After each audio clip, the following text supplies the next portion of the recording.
In this tutorial, we're going to add reporting to an existing parameterized URL website. So I'll go ahead and create new to add a new data source, and I'm going to choose, instead of a database or Google App Engine, I'm going to choose a parameterized URL. And I'll click OK, and I'm going to configure one for the iTunes Music Store. So I'll call this iTunes. I'll type in the Apple link, iTunes/link maker, where output is equal to JSON. And then I'll copy this and paste it into the sample, and I'll also add limit equal 1 and term equal to Billy Joel. And then let's add those parameters as the default parameters for this data source.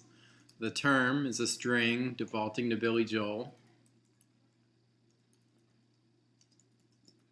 And we'll add the limit, which is a number defaulting to 100. I'll click OK. Creates our data box, and we'll hit open. This will bring up the new empty data box, and we'll see that it's already used our sample URL to get the schema and with the results and all the attributes of the result. So I can just drag these results into our list of data sets, and it'll do the fetch, and we have our data set with all those values, and we see the default query here with those two parameters we configured and default conditions.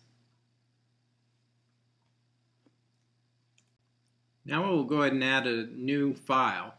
So we'll just go to File, New File, and we'll call this Hello, and we'll choose a standard form and just click OK. And this brings up the DataBox editor, and we'll go ahead and do some background work here. I'll just create a box, and in this box I'll drag in a texture, and we can set that box to also have an effect, emboss. Then I'll drag out a text rectangle, and I'll type in iTunes Searcher, and I'll make that bold, and I'll make it bigger. And I'll change the text to be white and add a drop shadow and center it. And now let's go ahead and add some UI controls. I'll drag in a JList and position that and size that. And then I'm going to add a flow layout so I can add a number of controls here. And to this one I'll go ahead and add a label. I'll make the label a little wider, and I'll add a text field, and I'll make that a little wider. In the label, let's change to search term, and then let's select these two, copy and paste them, and we'll call the second one search limit. And then for the limit, let's go ahead and add a slider, and we'll also make this wider. And finally, let's add an image placeholder, position and size that. And let's set its effect to have a reflection effect. Now let's go to our keys browser and drag in our data set results, and let's configure that to be a binder. So with the results selected, we can now drag in some attributes. So let's go ahead and show the item name in this list here, and let's show the artwork in this image placeholder. So just with that, we'll do a preview, and immediately we see those results showing up in our JList. And as we go through the list, we see the artwork for each selection.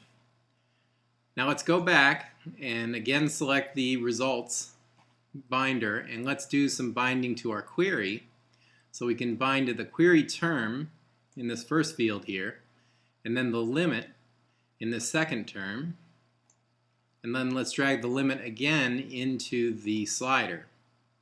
So now if we go to View, we'll see all our results in there. We can type in a new search term,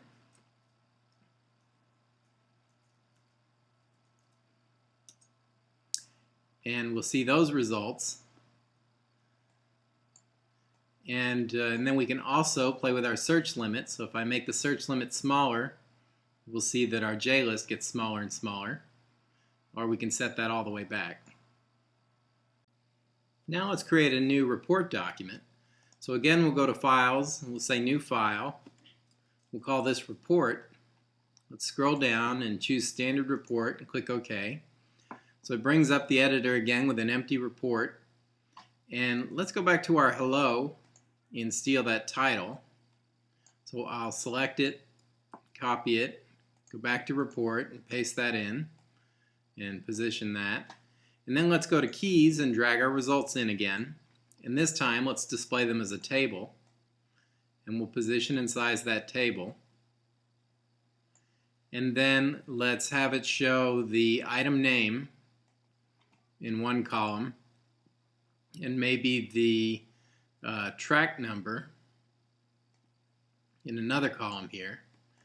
And I'll get rid of one of those columns and make this one a little wider. And then let's also group all the items that come back by the parent name. And let's drag parent name into the new table row for our grouping.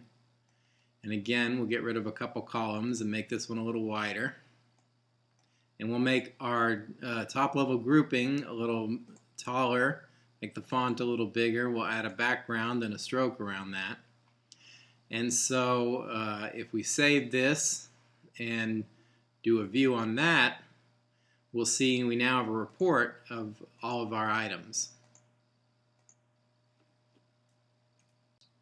Now let's add a hover effect to this report so when the mouse hovers over an individual table row, we'll see the artwork for that item. So I'll go to Files again and I'll say New File. I'll call this Hover and I'll choose a standard template. And let's make it a bit smaller, 160 by 160. And let's add to it an image placeholder. And let's position this to be a little inset. So I'll make it a little smaller, 150 by 150. And let's go ahead and add effect to this, reflection. And then let's make the page not draw the background or clip to page. Then let's also add a simple binder. And we'll set the parameter of this binder to be, we'll add an image parameter. That's just a string. And then with the binder selected, let's just drag and drop the image key right onto the image placeholder and save this. Now let's go back to the report, click Edit, choose our results table row here, and under the miscellaneous inspector we'll configure the hover as a URL. So I'll say go to hover.rpt where mybinder.image is equal to, and I'm going to drag in the results artwork URL here. And then I'll save this and go to View. And so now when the mouse hovers over an individual table row, we see the artwork for that table row with a reflection effect under it.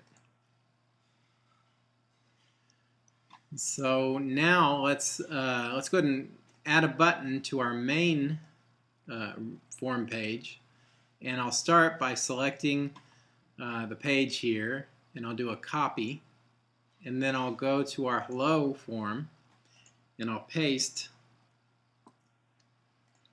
and then let's shrink this down to about the size of a button, and let's add a stroke around it, and then let's configure its URL to go to our report document. And we'll save this as well. Finally, let's go ahead and preview this in the browser. So I'll go to View and I'll hit Preview in Browser. And it pops up our browser. And so here's our applet. We can type in our new artists and change our search limit. We can go to our report, and then inside our report, as we mouse over, we see the artwork for the individual line items. And this is our tutorial.